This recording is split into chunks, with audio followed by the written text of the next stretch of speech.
Both sides of the political spectrum see their opponents as threats to democracy. Not just wrong, but really out to get them. We can do things to make less harmful discourse, but do people really want that? Once you've been in a tank together, it doesn't matter that one of you comes from a hilltop settlement and the other one comes from a left-wing kibbutz. There is something that binds you together far, far more deeply. There's a humanity that needs to come into our conversations, even as deeply as we are committed to our political principles.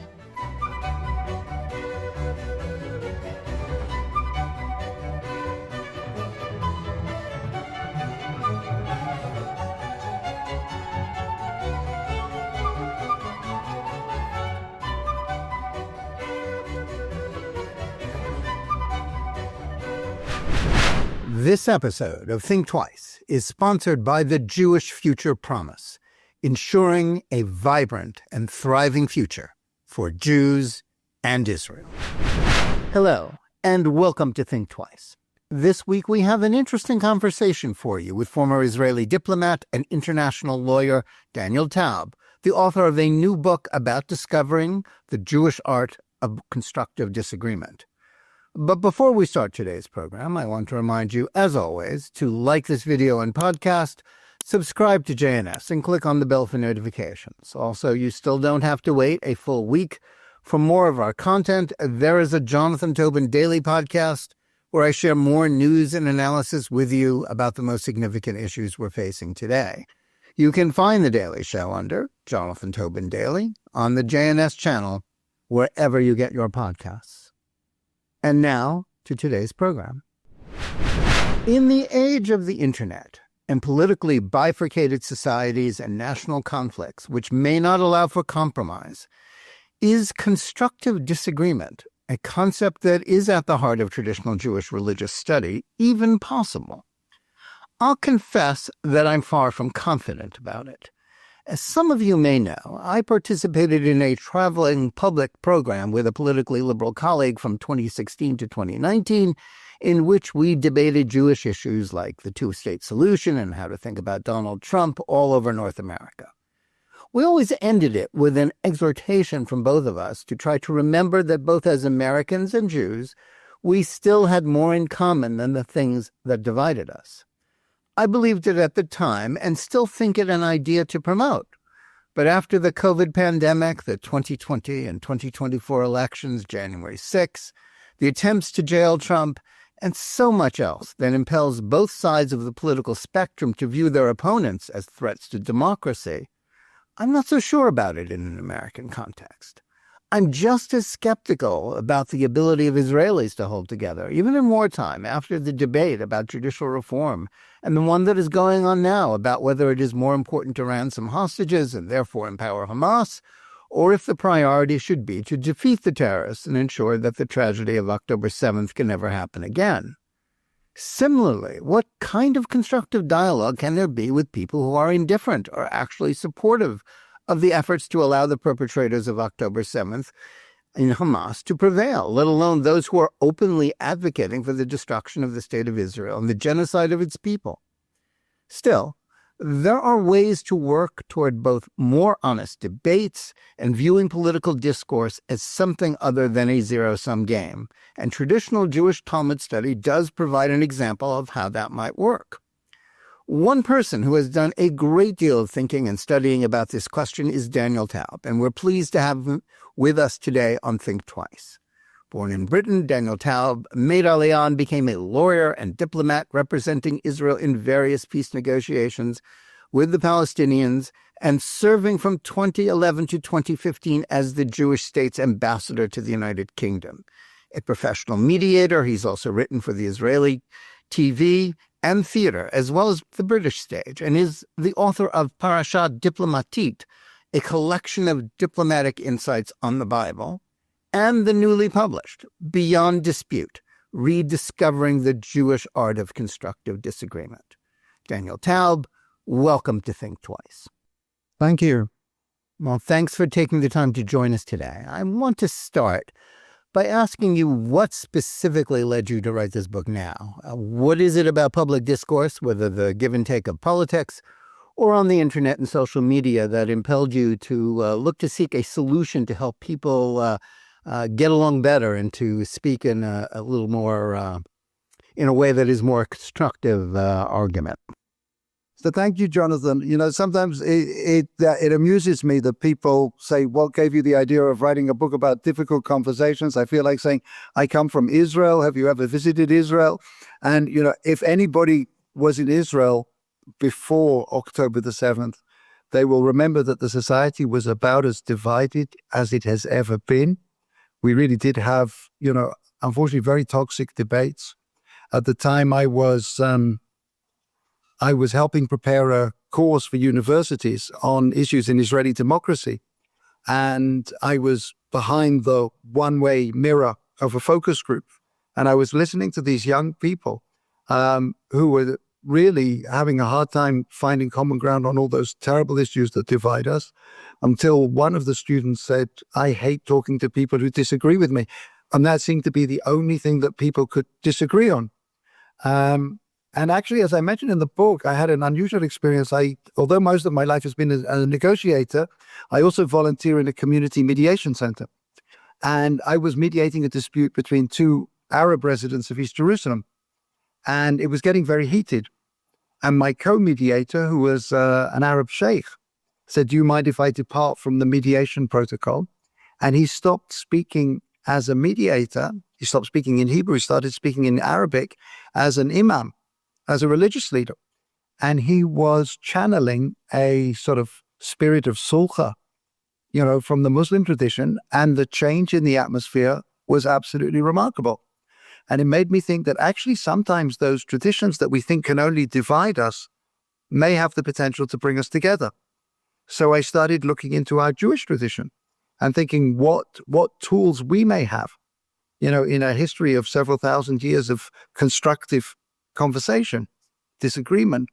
And I was really struck by how many of those tools in the rabbinic approach actually presage and, insights today in social science and conflict resolution. And the reason it struck me was because those approaches to argument that were developed some 2,000 years ago were developed as a kind of survival mechanism against a social crisis then that is actually very, very similar to the social crisis Western societies are facing today. A loss of trust in authority, a loss of trust in information, increased echo chambers and factionalism and so on. And so that's why my hope is that people will find this useful tools, not just from our history, but for our future.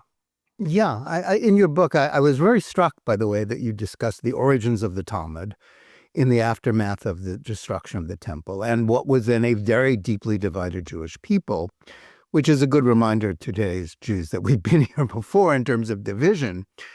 But I guess the question that brought to my mind was, can a people now that is divided between secular and religious in a way that they weren't then, as much as they were divided about how to practice their religion or what it constituted, can they profit from this analogy, or will they even be willing to look to elements of faith for help in bridging differences when they are at odds with faith, or many of them are?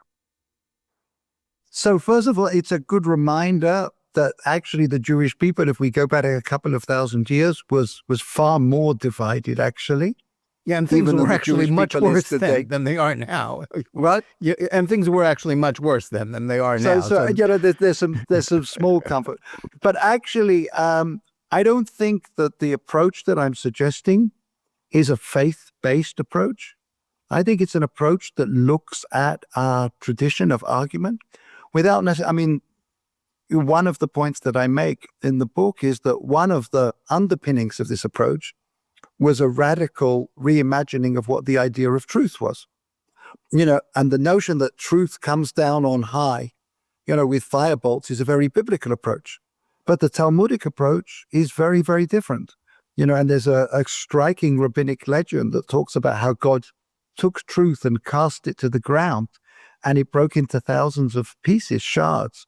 And the goal of people is to actually assemble truth. Each one of them brings their truth together. And I don't think, in a sense, that leaves room for faith, but it doesn't require faith. Mm-hmm. And it's interesting. I find that these insights, these rabbinic insights, are now being validated and advocated by social scientists who come from the whole breadth of the spectrum, not necessarily just from people of faith. What is it about traditional Jewish study, and particularly the study of the Talmud, that makes it an answer to what ails life in Israel, and as well as throughout the West, which is the main point here, that these habits and these practices really do breed, constructive disagreement, because it is a tradition that is based on majority-minority opinions and debate about them without either side, although they may claim to, that without either side having the monopoly on truth. So I don't think the Talmud has a monopoly on this approach, but I think it's quite strikingly and refreshingly different from a lot of current approaches to argument. One of the points that I make in the book is that if you go online and look for a book about argument, you'll generally find books that fall into one of two categories. They're either fight or flight. Either this is the way in which you can win every argument, you can leave your opponent lying in a quivering heap on the floor, or actually, if you want to survive in your relationships, this is the way that you can sweep the argument under the carpet and carry on to live another day. And I think what the Talmudic approach says is there is a third way. Argument is an engine for creative exploration of new ideas. And the trick is to realize that the value is, the truth is not within me and the truth is not within you, but the truth is in the argument. The beautiful phrase that the rabbis used was argument for the sake of heaven. And it's not me that's for the sake of heaven. It's not you that's for the sake of heaven. It's the argument that's for the sake of heaven. It's a joint enterprise. And I think we sometimes lose sight of it. And I think it's very important. There's a sobering reminder, if we go back 2,000 years, that this rabbinic tradition was only one of many Jewish approaches at the time. And the other Jewish sects that adopted different approaches, and they were by and large people who thought that they were the sons of lights against the sons of darkness, whether they were the Sadducees or the Essenes, they disappeared into the midst of history. And it was that small group that had the wisdom to realize that the search for truth is a collaborative enterprise that actually didn't just survive, but created an incredibly creative and energetic corpus. Yeah. Tell us more about the elements, within, the Talmud study that do help bridge the gap that you write about, particularly, and you're acknowledging the fact that experiences and identity cause us to see our truth as the only one with those with whom we disagree. But their same experiences and identity push them in the other way. How does this idea of argument for the sake of heaven transcend that? Because people are used right now, of course, it's all about owning the libs or owning the conservatives or owning whoever it is that you don't like, rather than persuading them. People aren't interested in persuading the political opponents. They just want to obliterate them. So, I've had a chance to road test some of these ideas in difficult conversations, laboratories with particularly young people from very different backgrounds. And one of the things that's sometimes a little frustrating to them is they come to the first session ready to get into the cut and thrust of an argument, chaining at the bit. And we start by looking inwards, because actually if you want to hope that somebody else is going to change their mind, it's worth taking a moment to think whether you might be able to change yours and what would do that. And one of the things I think that you discover that I think is a little counterintuitive to people is that actually if you want to have an argument, you need to strengthen your own identity. You need to make your own identity more resilient. If you have an insecurity, if in a sense your identity is dependent on the denial of the other side in some way, that's not going to give you the room for maneuver.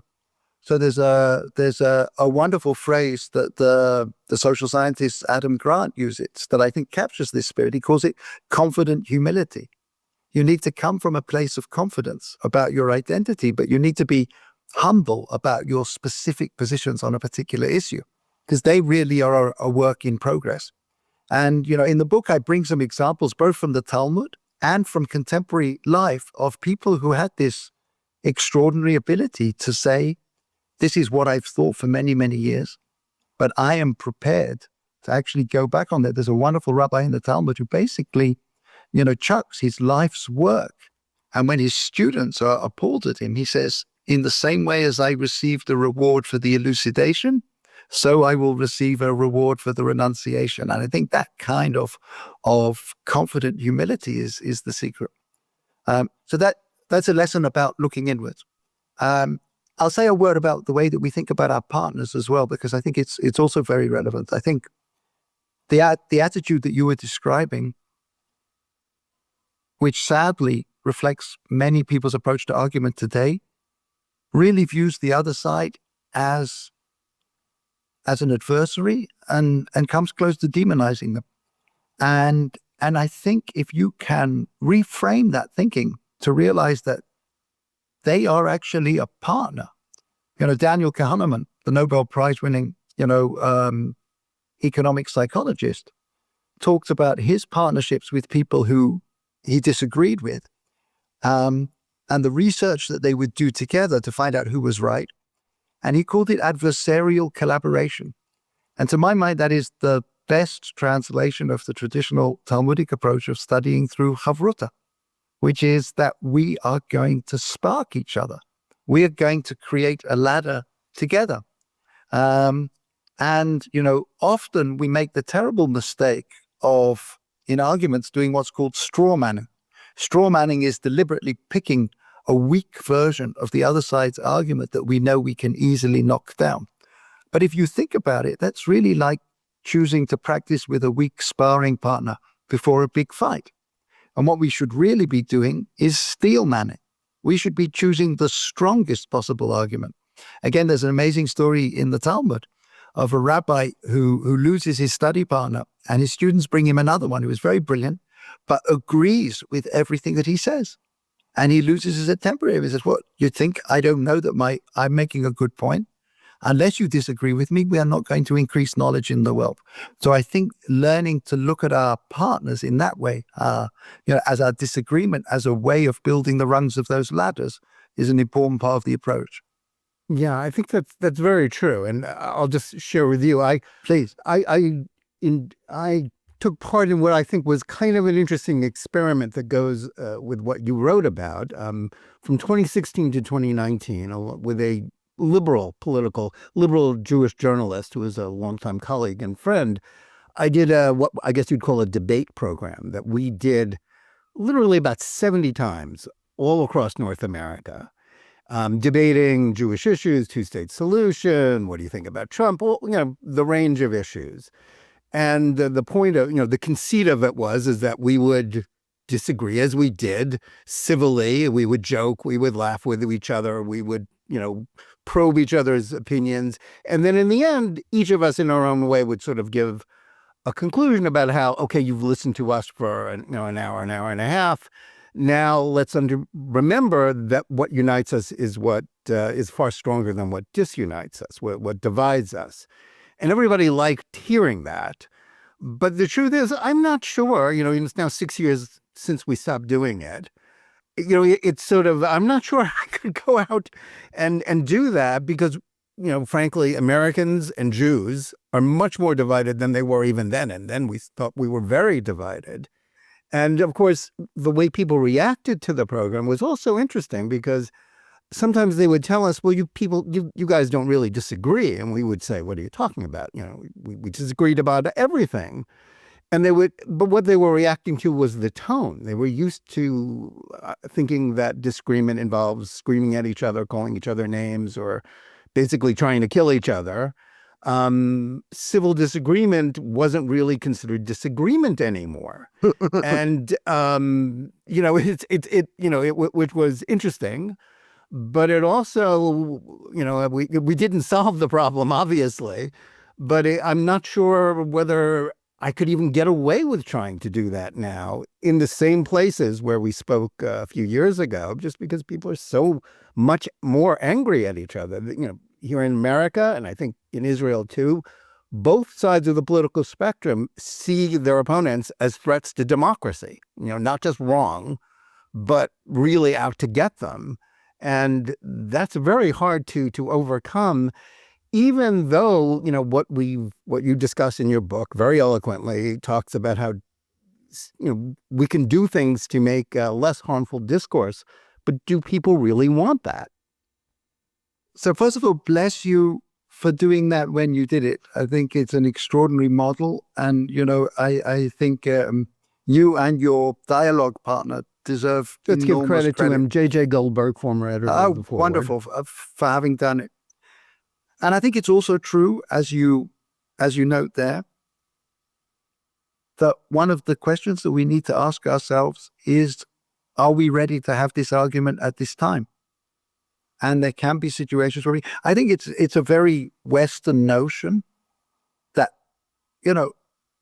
having an argument is almost like riding a bicycle. You can just sweep in and do it. And actually, having an argument about something that is really close to your heart and close to your identity is a very difficult thing to do.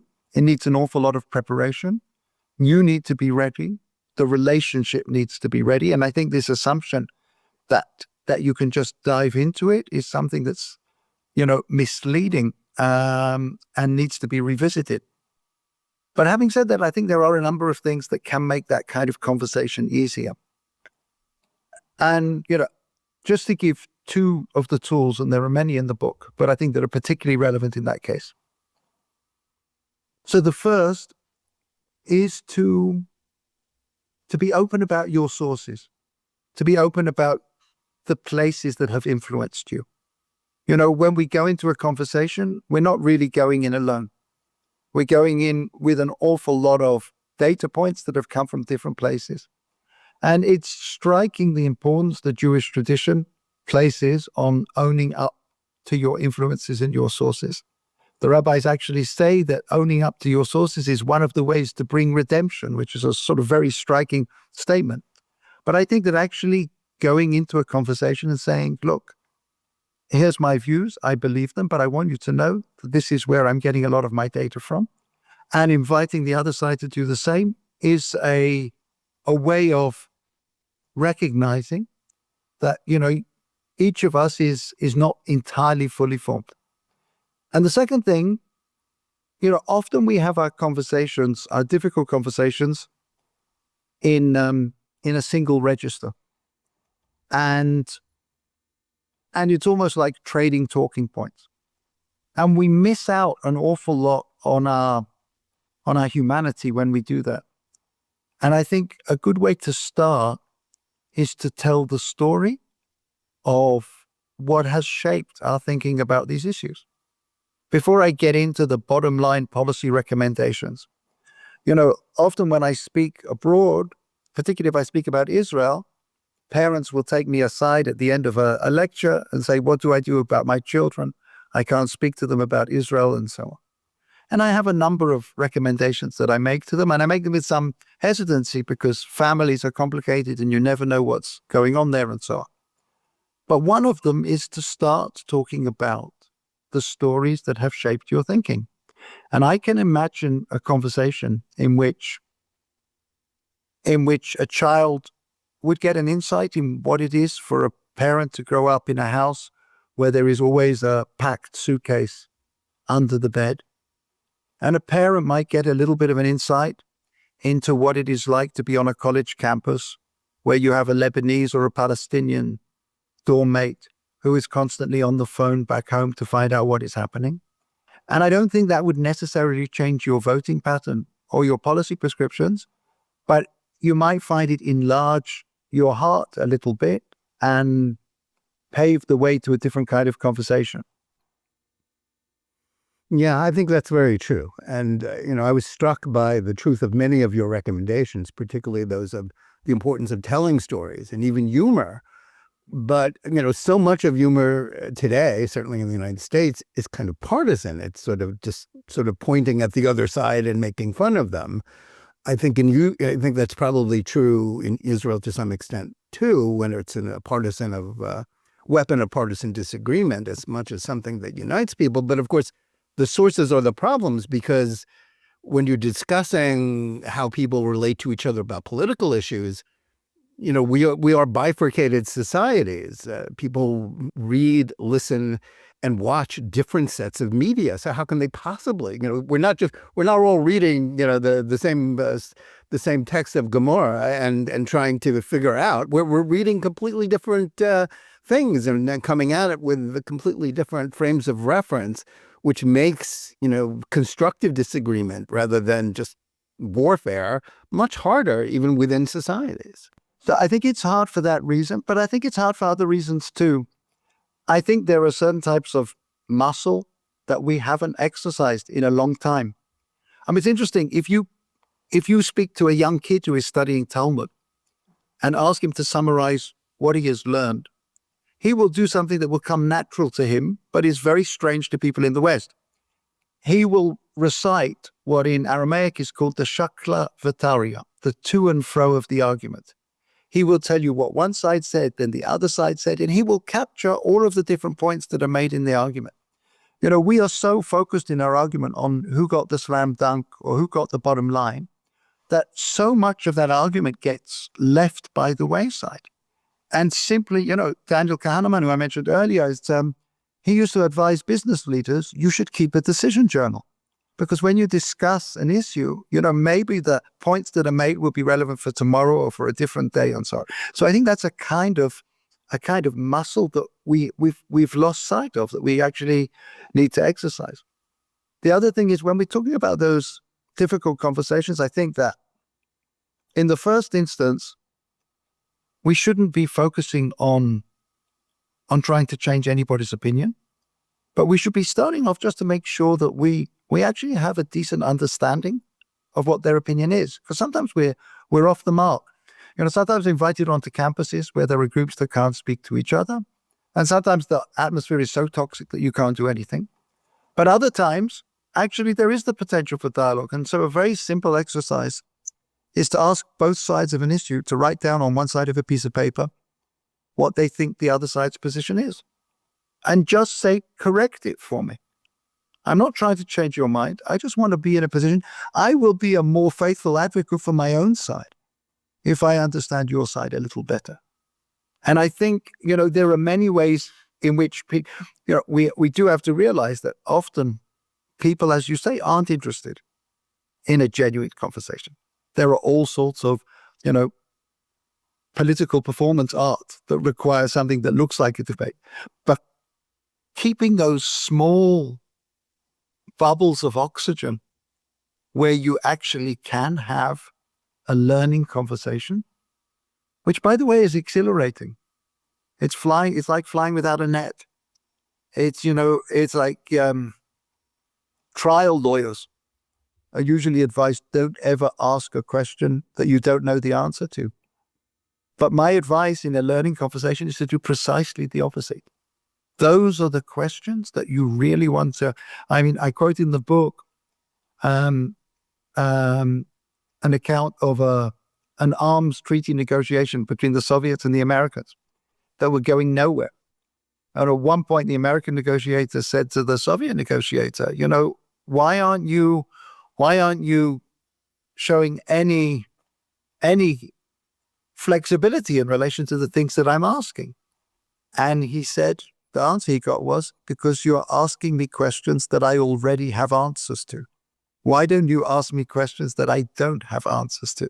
And that's really where the gold lies. That's the part of the conversation where we can make progress. That's very true.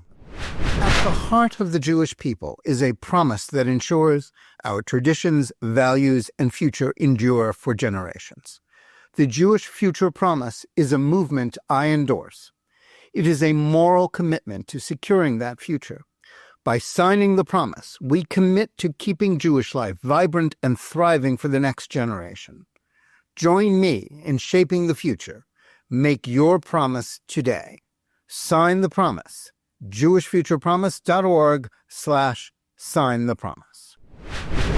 We have to ask ourselves, can the concept of an argument for the sake of heaven, which would cause us to care less about winning arguments than as is the case in the study of sacred texts. You win, as you write, even if the other point of view prevails, since then you learn something and are in possession of the truth. But the question arises in an era where you can comment about anyone and anything from the safety of your home computer or your phone anonymously, or just because you're one of 5.5 billion in the world with internet access, that people can feel they could say anything with impunity.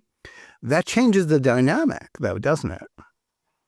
I think social media creates new challenges, but I think it's too easy to lay the blame at the door of social media. And we should remember that social media creates extraordinary opportunities for those of us who really do want to broaden our horizons, who actually do want to enlarge our thinking.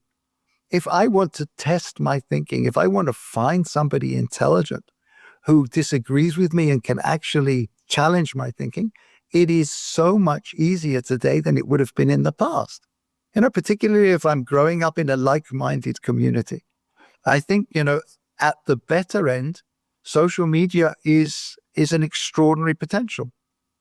I think, however, it does hide a few things. First of all, it hides the fact that having a serious conversation is a difficult and time-consuming enterprise. It can't be done, in an instant, which is what social media tends to promise. Or 280 characters. Or 280 characters. Although I do bring one quote in the book by somebody who interestingly says that he finds Twitter a very good way of arguing because it actually does keep the Shaklavataria. You can actually see the to and fro in a way that maybe that you would lose sight of it. But yes, I think it doesn't allow us, or it doesn't encourage us to approach issues with the complexity that they require. One of the things that I give some thought to in the book, and I continue to think about, is whether we can teach this kind of approach to youngsters, whether we can actually, to what extent these are still skills that we should be, trying to develop. And I think many of them are. But one of the things that I think we tend to underestimate youngsters is their ability to embrace complexity. I don't think we need to dumb things down. I bring the story in the book of an interesting guy who was in an American prison. He came from a Christian background, and he'd grown up in a black community. He was arrested for drug dealing. And the thing that changed his life around was seeing a Jewish cellmate's copy of the Bible, because it was different to any copy of the Bible he had grown up in. His copy of the Bible was the single text of the Bible, and either you believed it or you didn't. And he could not get his mind around the fact that here in the traditional Jewish Bible, you had the Hebrew text, or the text of the Hebrew Bible, in the middle, and around it were all these generations of commentators who were basically yelling at each other with disagreement, and all of this was the holy text. And I think, kids, grow up. 5-year-old kids go to Hebrew school, and they'll read a sentence in the Bible that says, Noah was a righteous man in his generation. And they will read one commentator saying, oh, that means he was very righteous because it was an evil generation and he was, righteous even then. And the other commentator will say, no, in a different generation, he wouldn't have been considered so righteous. But compared to the other, and they will be taught at an early age to embrace those opposites. And I think there's something that broadens the mind and the heart and prepares it for a different kind of argument. And we need to be trying to nurture that. Yeah. Teaching critical reading, being able to understand disagreement is elemental to actually a functioning democracy. We just don't teach it very much. You write in the book about the importance of being open to different points of view, something that, as we said, social media allows people to insulate themselves from, although they can also embrace it. But which, in addition to the bifurcated media landscape, is why so many people today are so deeply uncomfortable with disagreement. But what limits are there to this idea? Where do you draw the line when it comes to disagreement? There are some things about which we can't agree to disagree about. We could think of a few in terms of, ideas about Israel. But where do you see this as where do you draw your lines? That's obviously a critical question at the moment, particularly in an era of cancelling and so on. What is legitimate cancelling? What falls outside the realm of legitimacy? And I actually find, the rabbinic insight actually very helpful here. So the thrust of the rabbinic tradition is to be open, to call in rather than to call out. And, the Talmud is full of extraordinary stories. Some of them almost look like they came out of Monty Python, where rabbis are proven, that things that they thought were ridiculous actually can be correct. There's one story in which a student comes to a rabbi and said, if somebody has two heads, which of those two heads he should put his tefillin, his phylacteries on. And the rabbi is literally just about to excommunicate this person, to throw him out, when somebody walks in and says, my wife's just had a baby with two heads. Do I need to do one ceremony for redeeming the firstborn or two? And it's a ridiculous, funny story, but the point is obviously there are more things in heaven and earth than are dreamt of in your philosophy. But the fact that you are broad doesn't mean you need to be, as it was an American academic who said, you don't be so broad-minded that your brains fall out. And, the rabbis used to say that there are 70 faces to the Torah, to truth, but that doesn't mean that there isn't a 71st face that falls beyond that realm of legitimacy. And the thing that I find interesting in the Talmudic approach is that there are rare instances in which people are ruled out of the debate. But almost always it is not because of what they say. It's not because of the content of their opinion, but it's because they don't buy into the process. It's because they undermine the entire principles through which we can actually have an argument. So if I were to try and translate that into modern terms, it suggests to me that you should probably be open to hearing even things that seem to you outrageous in relation to vaccines or in relation to climate change. But if you come across somebody who says there is no kind of evidence that you could bring that would make me change my mind, then that is somebody who is beyond the realm of productive debate, and you could use your energies much more effectively elsewhere. Yeah, but I think that's the point. I think you made that point in the book. I want to drill down a little deeper on this idea about accepting disagreement. I think we're living in an era, certainly in the United States, though it's different in every country, and certainly in Israel, where society is very secular. Politics now, and certainly in the United States, plays the role that religion used to play in most people's lives in the past. One of my favorite statistics that explains what's going on are the tracking polls about attitudes towards intermarriage that show Americans are far more likely to be accepting of interfaith marriage and even interracial marriage than they were in the past, but far less accepting of the idea that they or their children would marry someone of a different political party, which is almost the exact reverse of prevailing attitudes in the 1950s when they first started taking these polls. In such a culture, disagreement becomes tribal, resembling more national conflicts, such as those in Ireland, which you reference in your book, and the Middle East, than your political ones. In those circumstances, the habits for constructive disagreement, such as those acquired in studying the Talmud, don't work quite as well, do they? So first of all, I'm wary about making comments on American politics at the moment. I watch it from afar with concern about these developments, of course. My personal experience is much closer to the Israeli context, where we also have a very, very divided society. And yet I can see some developments actually at the moment that give me a small amount of hope. And I don't wish for any other society in the world to go through a period like the period that Israel has been through. But if I was to point to a number of things, first of all, we have an extraordinary younger generation. And you see people who have spent time together in the front coming back to Israeli society, and they simply cannot understand the tribal nature of the differences that divide the society.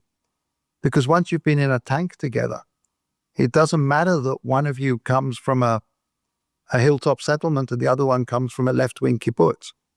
There is something that binds you together far, far more deeply. And even amongst people who haven't come back from the front, I see something else that is present, perhaps not as much as it needs to be, which is that people who engage on these issues, and we have such painful, acute issues that we have to grapple with at the moment, but with people who they don't know, often pause just for a moment because they're aware that there may well be a story on the other side that they're not aware of. Maybe this person I'm speaking to has a family member who is a hostage in Gaza, or who has a family member who is a young soldier who has fallen.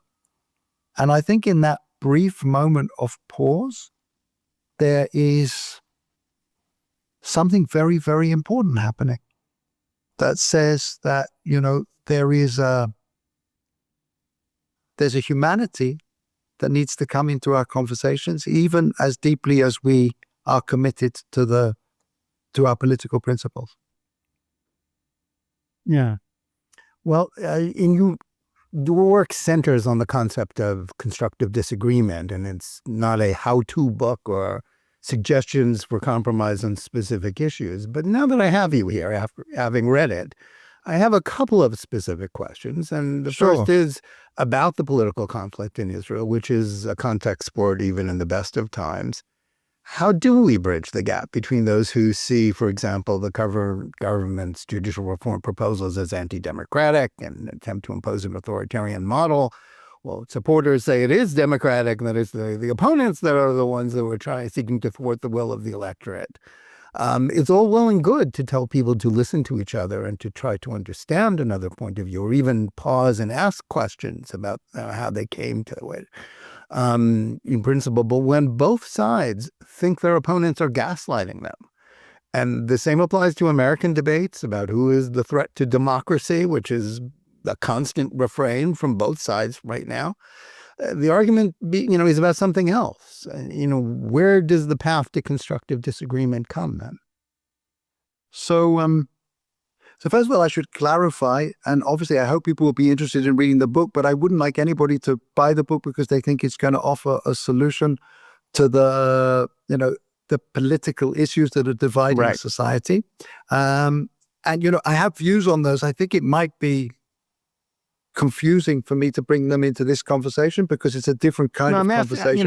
Sure. But I think what I can say is, I think I can maybe say a couple of things.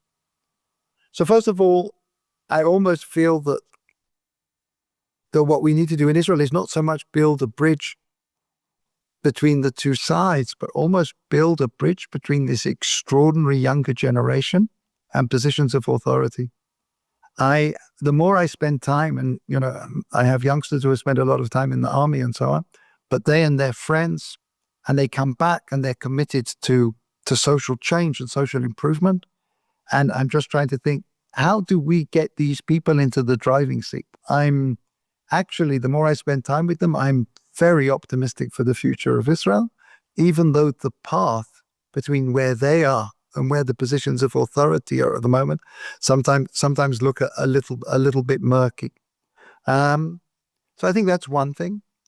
I think we are locked into a number of structures that make that kind of dialogue very difficult. I think our coalition politics make it very difficult. I think the specific interests that certain groups have and that need to deliver onto their constituencies make it very difficult. And again, maybe on another occasion, we can have a conversation about that.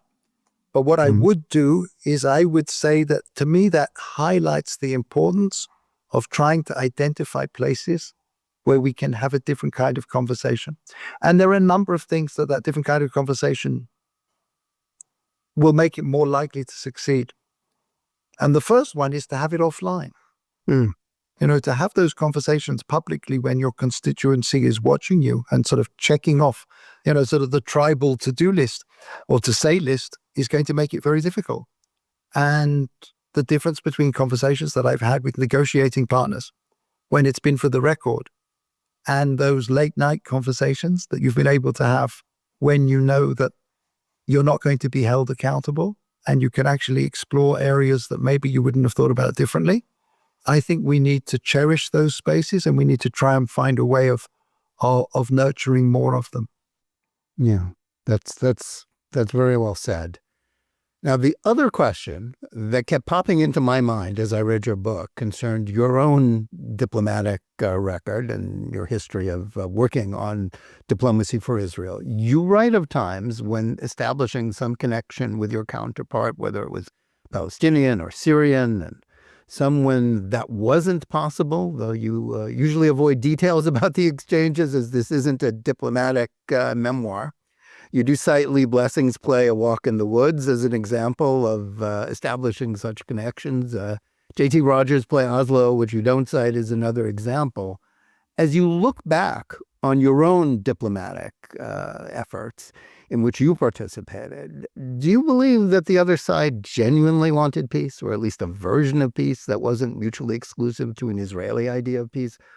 Or was it, in retrospect, an impossible task? Was your son, whom you cite in the book, and you say that you've told this story before, when you said you were off to try to make peace, and he reacted by saying, seriously? I mean,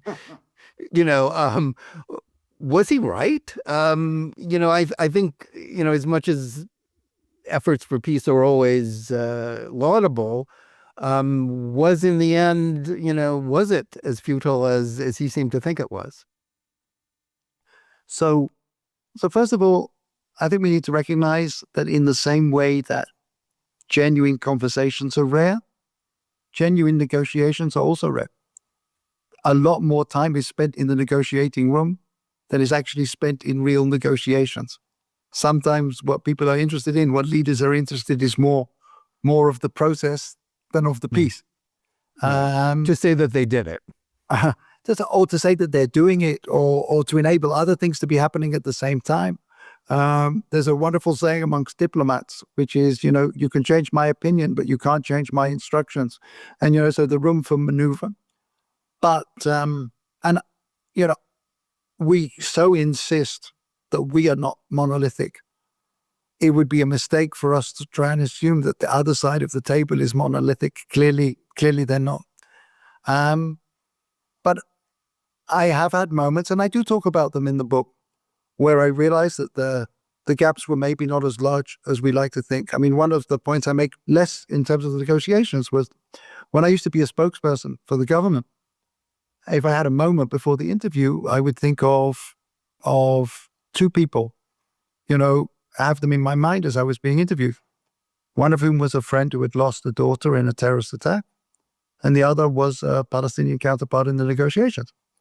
And the question I would ask myself is, can I conduct this interview in a way that is not a betrayal of either of those people? And the thing that surprised me, it was less difficult than you would imagine. And I draw some hope from that. That actually, the notion, again, the notion of whether peace is possible, is a very hard one. But if you ask yourself the question, is there a way in which we can improve the lives of people on both sides, the security of people on both sides, the prosperity of people on both sides, then I think there's probably much more grounds for agreement there. Well, that's definitely true. I want to close by asking you, both as an author and as a mediator, as you say, to give our audience some practical advice about the difficult conversations they might have, especially nowadays about Israel and the war in Gaza, which is on everybody's mind. So I'll give maybe two pieces of advice. The first one I quote in the book, a wonderful Israeli conflict resolution expert called Adar Cohen.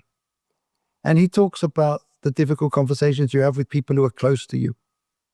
And he suggests starting with what he calls the gem statement, which is a reminder of the importance of the relationship, a reminder of the things that bind you.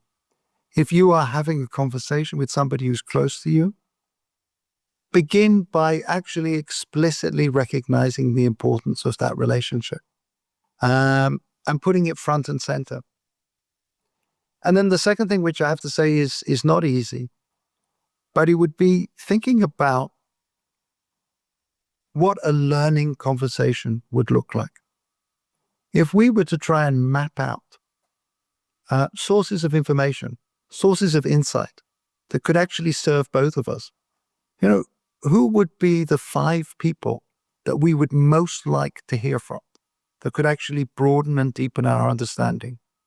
If it's a discussion about the Middle East, if we were to be planning a joint trip, who would we want to visit? And the honest truth is, with everything that we're saying about social media and all of the challenges, is it makes those kinds of learning conversations to people who are minded to do them much more accessible. And to try and say, our goal is not to win at the moment. Our goal is each of us is on a journey. And if we can go on part of that journey together and broaden our minds together and broaden our hearts together, then that has to be a step in the right direction. Well, I think that's true. Well, thanks, Daniel Taub, for joining us today and for your insights. I want to recommend Beyond Dispute to our audience. It's a very eloquent and insightful book, and I think an important contribution to public discourse, especially in these times. We also want to thank our audience. Please remember to tune in every day for Jonathan Tobin Daily Edition. Whether you're listening to us on any of the various podcast platforms or watching us live on Facebook or X or on the JNS YouTube channel, please like and or subscribe to JNS. Click on the bell for notifications and give us good reviews. Please write to us at thinktwice@jns.org and let us know where you listen or watch the show and what you think about it. And remember, keep reading and thinking for yourself, and we'll see you again next week. And thanks again to our sponsors, the Jewish Future Promise. Sign the promise at jewishfuturepromise.org/signthepromise.